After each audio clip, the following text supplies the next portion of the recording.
As voices of protest rang out during the pandemic year, Jorge Rios had a front row.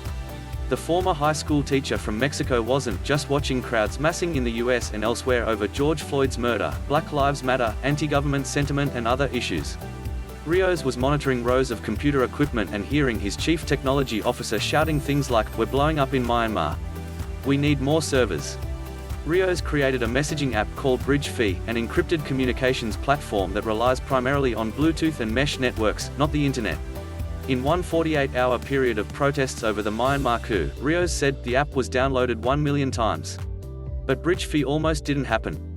Rios approached multiple venture capitalists seeking development money.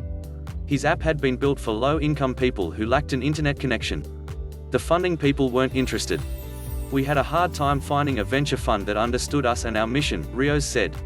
"We would hear, 'How is this a problem? Everyone has internet.' They just didn't get it, didn't consider poor people. We were constantly going through emergencies in Mexico, during earthquakes, concerts and large events, losing communications. We had a solution, but no funding." Ultimately, Rios' 8-employee firm got the seed money it needed from Mac Venture Capital, a predominantly black firm trying to help level the venture funding playing field. The Los Angeles operation is one of several relatively new venture capital players, people of color interested in improving diversity in the founders they fund and the markets those firms hope to target. For Rios, Mac Venture was the choir he didn't have to preach to. "They understood immediately what we were trying to do," Rios said. Rios' company is an example of what has and hasn't changed in the venture capital world. BridgeFi, which maintains offices in Mexico and San Francisco, received backing after years of trying. But for many entrepreneurs of color and women of all races, venture funding remains a mostly impenetrable barrier to success.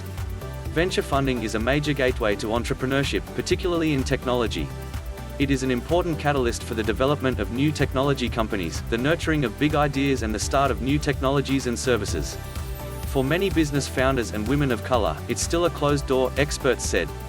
"The disparity in who the venture capitalists are and where their money goes is just phenomenal," said Catherine Klein, a management professor at the University of Pennsylvania's Wharton School of Business.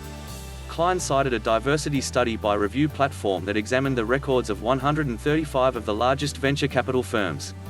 The review website found that from 2013 through 2017, women led just 9.2% of the startups that got money.